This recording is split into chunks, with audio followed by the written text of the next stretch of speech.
Voy grabando aquí. Vamos a ver, hoy sí está grabando. Quiero mostrarles el texto bíblico en pantalla. Vamos a ver. Vamos a ir a la palabra de Dios. Vamos a ir a Primera de Corintios, capítulo 1. Vean cómo Pablo habla acerca de este hecho del tema del conocimiento, ¿verdad? Bueno, que a veces la gente ligada al conocimiento también se rehúsa a aceptar que no todo lo que el ser humano pueda adquirir como conocimiento es absoluto. Es decir, no podemos creer que el ser humano sea capaz de obtener ese conocimiento absoluto dadas las limitaciones humanas y que cuando más bien un ser humano intenta de alguna manera reducir todo a su pobre comprensión, se equivoca, ¿verdad? Se convierte en alguien a veces muy ingenuo y convierte la supuesta gran inteligencia prácticamente en necedad. Cuando se niega a aceptar que estamos viviendo una realidad muy distinta a la realidad espiritual. Eh, Hay que entender que la información que nos puede llegar a los sentidos es muy corta, es muy breve en realidad. Ayer yo les compartí a los jóvenes de filosofía un enlace de un podcast que hizo este doctor de la Universidad Católica de San Pedro Sula, el doctor Edwin Herrera, que es genetista, algunos lo conocerán. Hace 4 días hizo un podcast con otro doctor, ¿cómo se llama? Mario Contreras, creo que se llama, no recuerdo muy bien el nombre del otro doctor. Héctor Contreras, creo que se llama. Y estaban debatiendo sobre el tema de la percepción humana, de lo limitada que es, que de la gran cantidad de información que hay a nuestro alrededor apenas capturamos una ínfima cantidad de información. Y esa cantidad a veces incluso se diluye en medio del desarrollo, en medio de la transportación bioquímica del cuerpo. O sea, capturar la información es una cosa, y además procesarla a través del estado bioquímico, digamos el sonido a través del oído y toda la parte bioquímica, el olfato a través de la parte bioquímica, la vista a través de la parte bioquímica, para que después se transporte, ¿verdad? Esa información hasta el cerebro. En todo ese transporte pudo haber habido un desgaste incluso de información, porque hay que recordar que lo que recibimos, por ejemplo, de la energía, de las ondas del sonido, ¿verdad? Es puramente energía, fotones, luz, radiación. Eso es lo que recibimos, ¿verdad? Eh, por eso hablamos de ondas de luz, ondas de radio, porque todo lo que recibimos prácticamente son ondas. Y por tanto son pequeña cantidad de energía que el ser humano logra capturar, porque hay otras ondas que no podemos capturar, y eso llega hasta el cerebro, ¿verdad? Y se desgasta, y quizás lo que podemos percibir apenas es una porción muy pequeña de lo que realmente está pasando. Pues ante esa imposibilidad del ser humano, hay que entender que pueden haber cosas que el ser humano no está capturando y que son una realidad. Y por eso que desde la fe decimos, bueno, existe una realidad espiritual que no podemos capturar como información material porque está por fuera de esta naturaleza, está, como dirían algunos científicos, está en otra dimensión, ¿verdad? Y por tanto estamos limitados, ¿verdad? Físicamente a solo poder ver lo que está en este entorno, hasta que el ser humano logre por fin este estado de espiritualización que nos permite la vida religiosa y la salvación que Cristo provee. Hasta ahí quizás podamos adquirir un poco más de información y ni siquiera el conocimiento absoluto, solamente un poco más. Am, Así delimitada en la mente humana. Entonces veamos lo que dice San Pablo ante el tema de la gente que suele jactarse, cree que ya lo entiende todo. Dice San Pablo, aquí, hablando un poco de la cruz, ¿verdad? Acerca del tema de la cruz. Abajo en el versículo 25 dice, porque la necedad divina es más sabia que la sabiduría de los hombres, y la debilidad divina más fuerte que la fuerza de los hombres. ¿Verdad? Ahí esa frase quería aludirla, ¿verdad? La necedad divina, incluso hay algunas Biblias que traducen la locura divina, es más sabia que la sabiduría de los hombres. En la Biblia del pueblo, veamos cómo lo dice en el versículo 25, aquí está, miren, porque la locura de Dios es más sabia que la sabiduría de los hombres y la debilidad de Dios es más fuerte que la fortaleza de los hombres. En la Biblia protestante, quiero ver cómo lo pusieron, porque lo insensato de Dios es más sabio que los hombres, ¿verdad? Y lo débil de Dios es más fuerte que los hombres. Entonces vean cómo el tema de insensatez o locura, o en este caso, como lo dice la Biblia de Jerusalén, la necedad divina, más sabia. Por lo cual no nos sintamos tan seguros de lo que creemos que sabemos, ¿verdad? Hay cosas que de repente se nos escapan, ¿verdad? Muchas cosas se nos escapan, y por lo cual hay que tener un poco de humildad ante el conocimiento, ¿verdad? Que eso es básicamente lo que Jesús les enseñaba a los fariseos. Hay un caso donde Jesús, platicando con los fariseos le empiezan a interrogar y Jesús les dice que vosotros sois esclavos, les dice. Y le dicen los judíos, ¿cómo que somos esclavos? Nosotros somos hijos de Abraham y somos hombres libres, no somos esclavos de nadie, dicen ellos. Y Jesús les habla de otra esclavitud que no habían considerado, la esclavitud del pecado.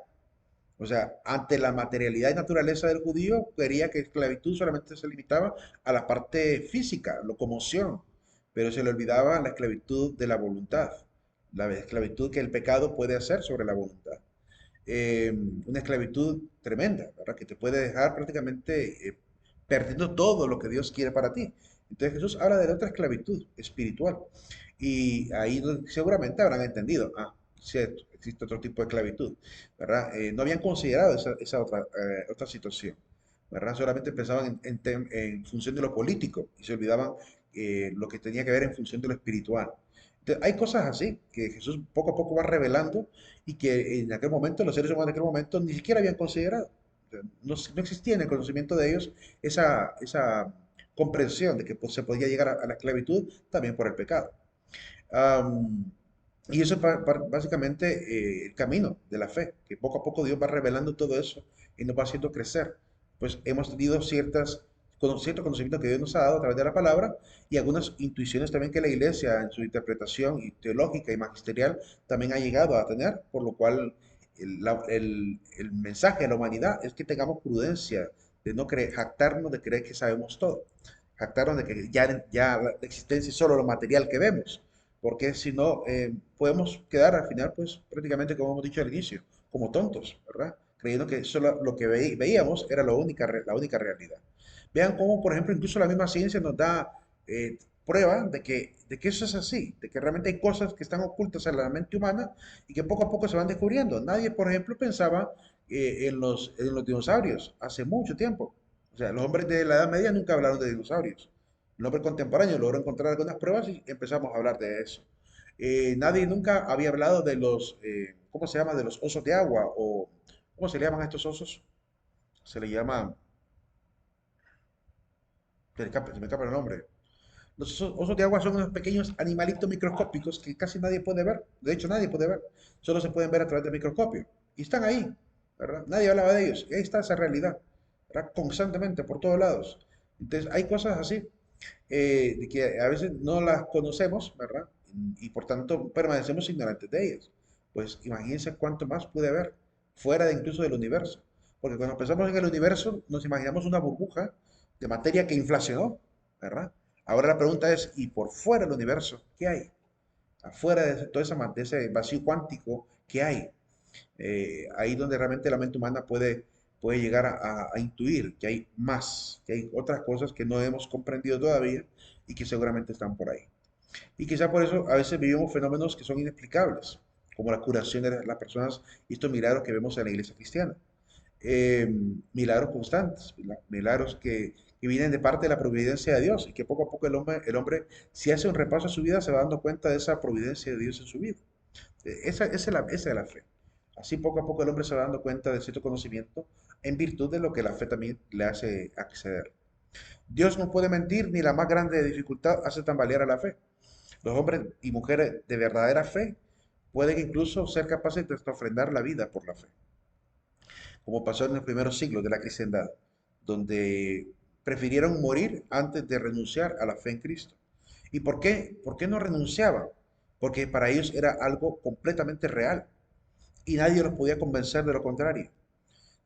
Aunque quisieran salvarle la vida, decirles, niega a Jesucristo y te salvas de ser tirado de los leones. Esa era la alternativa, ¿verdad? Era la alternativa. Niega a Cristo, niega lo que crees conocer, ¿verdad? Y te salvas de morir ahí con los gladiadores o quemado ahí, crucificado. Ese era el trato que hacían los romanos con los primeros cristianos. Y los primeros cristianos no dieron el brazo a torcer. Estaban tan convencidos de su fe, tan convencidos de lo que ellos habían experimentado a nivel espiritual, que sabían de que negar eso que habían vivido, ¿verdad? Era una incoherencia racional.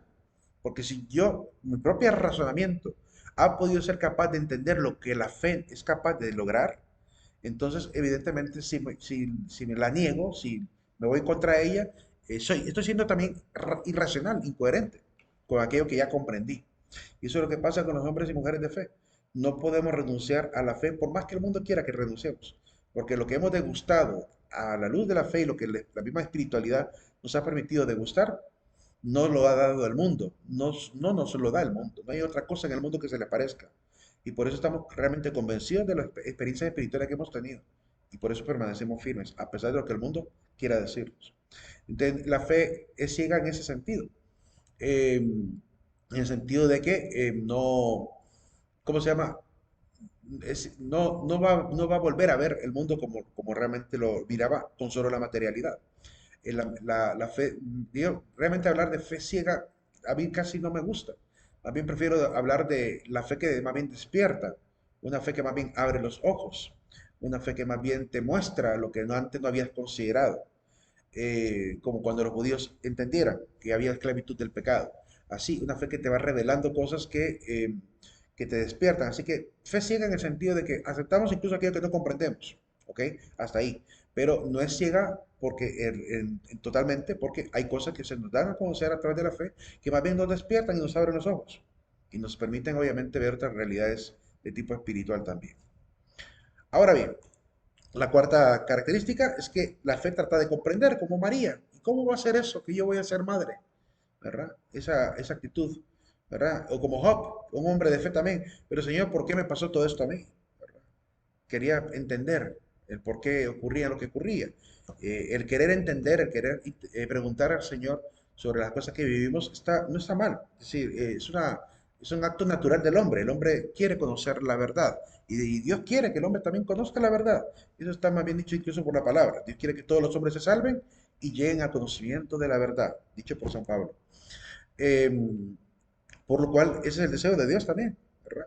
Es inherente a la fe que el creyente desea conocer mejor a aquel en quien ha puesto su fe y comprender mejor lo que ha sido revelado. Eh, por eso la actitud de los apóstoles aumenta nuestra fe, ¿verdad? Querer conocer a Dios más es un deseo natural. Esa es la razón también por la cual quizás los ateos no dejan de debatir sobre Dios, porque de alguna manera quizás están esperando el día en que alguien por fin demuestre. No sé si estarán esperando. Pero yo veo un montón de ateos militando, ¿verdad? Debates constantemente en las redes sociales, poniendo la etiqueta, soy ateo, convénceme de lo contrario. Mm, Creo que realmente andan esperando eso, que realmente alguien les convenza, porque seguramente hay un vacío ahí personal, ¿verdad? Que intentan llenarlo, ¿verdad? Y a veces también hay una arrogancia, tienen los dos lados. Por un lado, que estarían quizás dispuestos a ver las pruebas, por eso las piden. Si no estuvieran dispuestos a ver pruebas, ni siquiera las pedirían. Y segundo, pues también está el acto de la arrogancia, de creerse más inteligentes solo por ser ateos, que también es parte de la arrogancia que produce el ateísmo en la persona, ¿verdad? Como la palabra misma habla. De hecho, ahí en el mismo texto de 1 Corintios, quiero ver en el versículo 19, dice el versículo 19, leámoslo, porque dice la escritura, destruiré la sabiduría de los sabios e inutilizaré la inteligencia de los inteligentes. Entonces ahí donde se hace la pregunta, ¿dónde está el sabio? ¿Dónde está el docto? ¿Acaso no entonteció Dios la sabiduría de este mundo? Aquí creo que lo dice al final, vamos a ver, está por acá. Antes creo yo. No recuerdo dónde que Pablo hace la pregunta, ¿dónde está el sabio? ¿Dónde está el docto? ¿Acaso no entonteció Dios la sabiduría de este mundo? Creo que esa parte, no sé si está en el capítulo 2. Ah, ah, ah, Creo que por aquí está.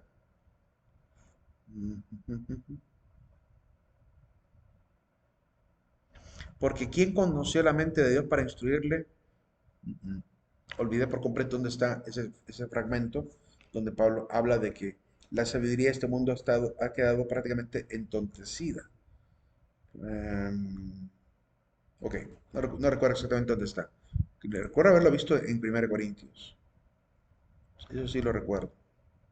Vamos a buscar la palabra docto, que esa palabra es muy particular. ¿No aparece? Eh, Entonteció. Tampoco. Creo que por la versión de la Biblia no lo logro encontrar. Vamos a ver en la Biblia de nuestro pueblo. A ver si logro encontrar ese texto que quiero mostrarles. Tampoco. Pues no recuerdo qué versión fue la que leí, que dice la frase, ¿dónde está el sabio? ¿Dónde está el docto? ¿Acaso no Dios entonteció la sabiduría de este mundo? Me habría gustado regalar ese texto también, pero se me escapó. ¿Dónde está el sabio? ¿Dónde está el docto? Vamos a ver qué versión de la Biblia fue que lo vi. Eh,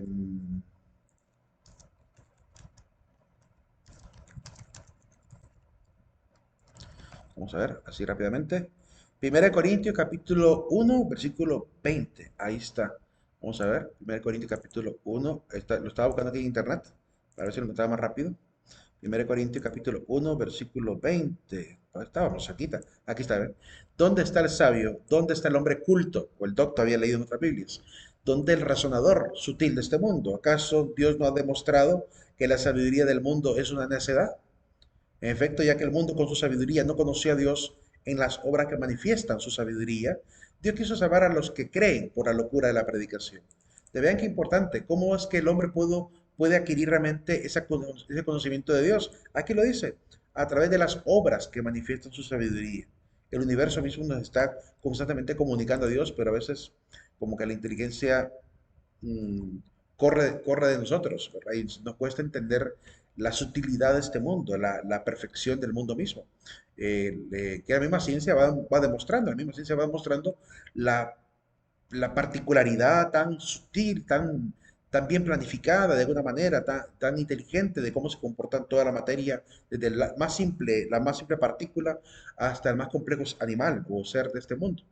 Entonces, realmente, si la sabiduría de este mundo no nos está llevando a Dios es porque realmente estamos siendo bastante ciegos, casi como los hombres de antaño, ¿verdad? Que se quedaron extasiados con las cosas materiales, no fueron capaces de extrapolar este conocimiento a entender realmente por qué es que es así, ¿verdad? Y por quién es que es así.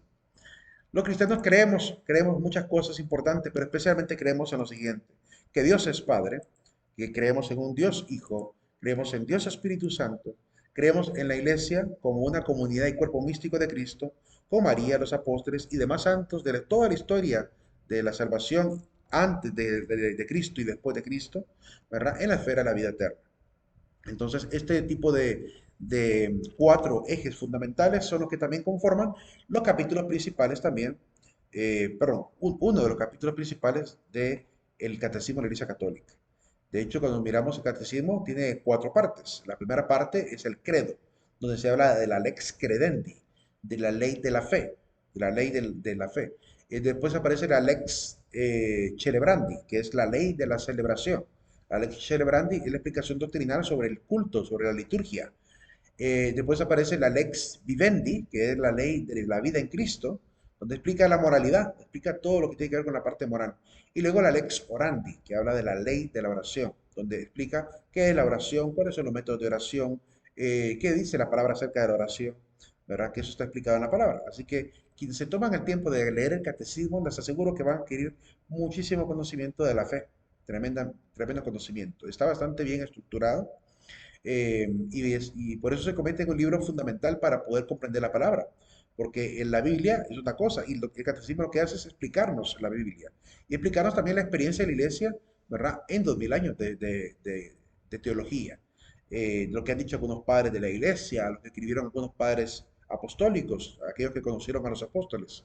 Eh, es decir, tenemos escritos de ellos, tenemos cartas de ellos, y por eso es importante poder también poner atención a lo que digan tanto los primeros padres de la iglesia como también los teólogos que ha tenido la iglesia a lo largo de 2000 años. Vamos a hablar entonces del primer tema. Creo en Dios Padre Todopoderoso. ¿Verdad? Job, en el capítulo 38, le hace una pregunta al Señor. Y empieza a preguntar por qué ocurre todo lo que me ha ocurrido. Y Dios empieza a explicarle, desde ese capítulo en adelante, con el orden del universo, el por qué realmente ocurren las cosas. Al final, en el capítulo 40, Job empieza a aceptar, ¿verdad? Su humildad misma. De hecho, quiero que veamos, yo sé que ustedes van a leer el libro de Job, tienen que leerlo para contestar las preguntas planteadas, pero quiero que vayamos al libro de Job para poder ver lo siguiente. Capítulo 40 de Job, permítame, Job, capítulo 40, está por acá.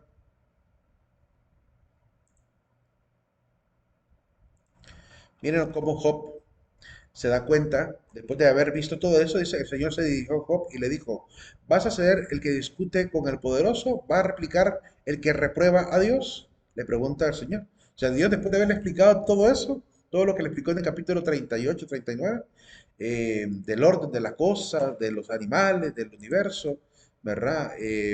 Ahí, aquí miren cómo Dios le plantea. El piafa de contento en la llanura, se lanza el brío, le empieza a explicar cosas incluso del comportamiento de los animales, ¿verdad? De la materia misma. Le habla de los depósitos de la nieve, la reserva de granizo, la luz que se expande, el viento del este, la lluvia, el vientre del que sale hielo y la escarcha. ¿Cómo se llama? Las hiadas de su tiempo, las osas mayores, la osa y sus cachorros, las leyes de los cielos, las reglas prácticamente de la tierra. Todo eso le empieza Dios a explicar, a hacer más bien, miren cómo Dios le plantea, se lo plantea como preguntas, todo está planteado como preguntas, como queriendo decir, tú me vas a explicar a mí lo que es el comportamiento de la materia, lo que es el comportamiento del universo, lo que es el comportamiento de todo eso. Me vas a venir a decir a mí que tú realmente entiendes todo esto. Entonces ahí donde Dios le dice, ¿va a ceder el que discute con el Todopoderoso? ¿Va a replicar al que reprueba a Dios? ¿Verdad? ¿De qué se puede informar el hombre si apenas conocemos una pequeña cantidad, como decía el doctor, ínfima de la naturaleza? Entonces Job al final se da cuenta y dice Job muy humildemente, soy tan poca cosa, ¿qué puedo responderte? Me taparé la boca con la mano. Hablé una vez y no lo volveré a repetir, no lo vuelvo a repetir, o no lo voy a repetir. Hay una segunda y ya no insistiré. El Señor le respondió a Job desde la eternidad diciendo, ajustate el cinturón como guerrero. O sea, aguántate, ¿verdad? Ten fortaleza.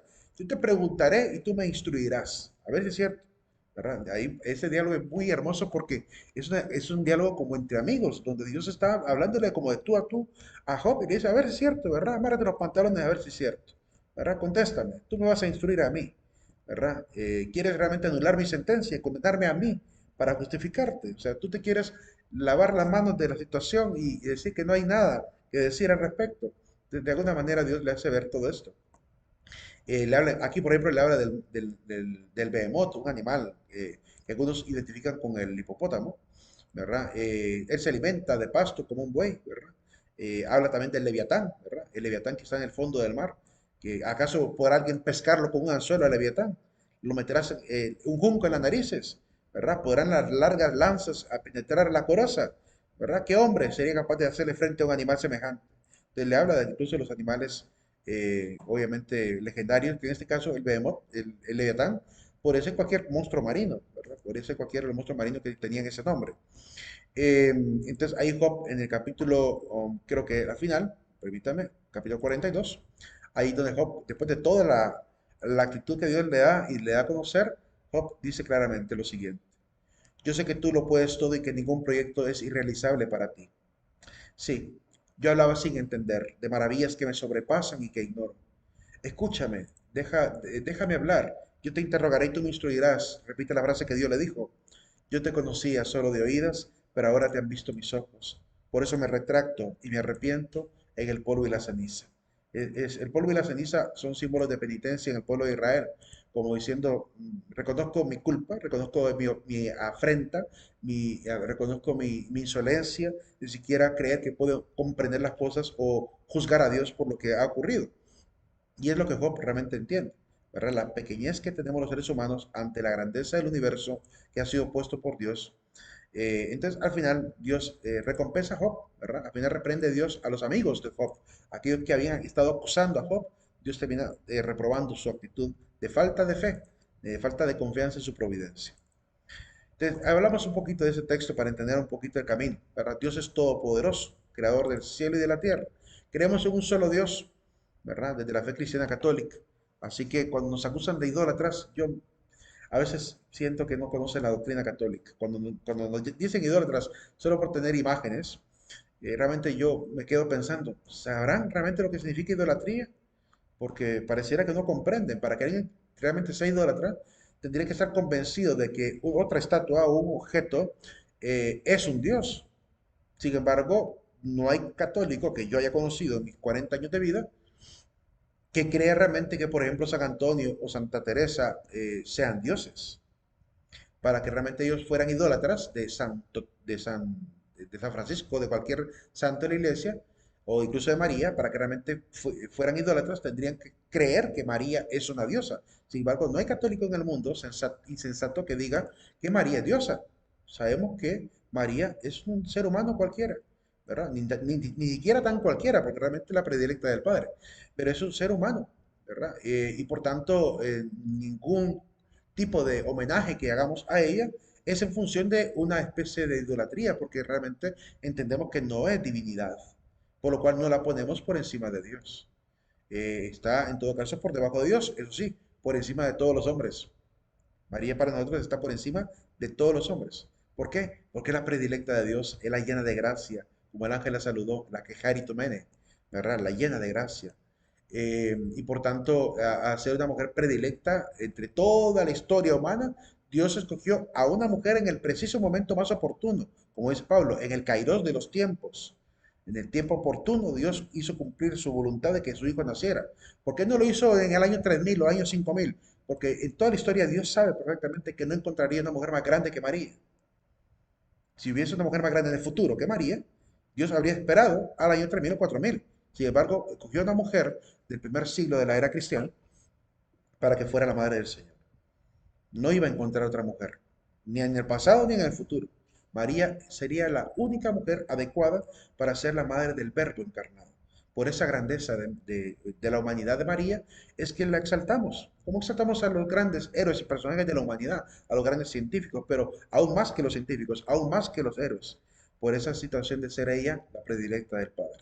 Ese gran amor que le tributamos no es adoración, porque entendemos que Dios es el único al que debemos adorar. Pero eso sí, la amamos muchísimo, la queremos muchísimo, igual que a todos los santos, por el amor mismo que Cristo nos pidió tenerlos unos a otros, ¿verdad? ¿Sería capaz un ser humano de dar la vida por María? Creo que todos los cristianos, verdaderamente cristianos, seríamos capaces de dar la vida por María, por el amor que le tenemos.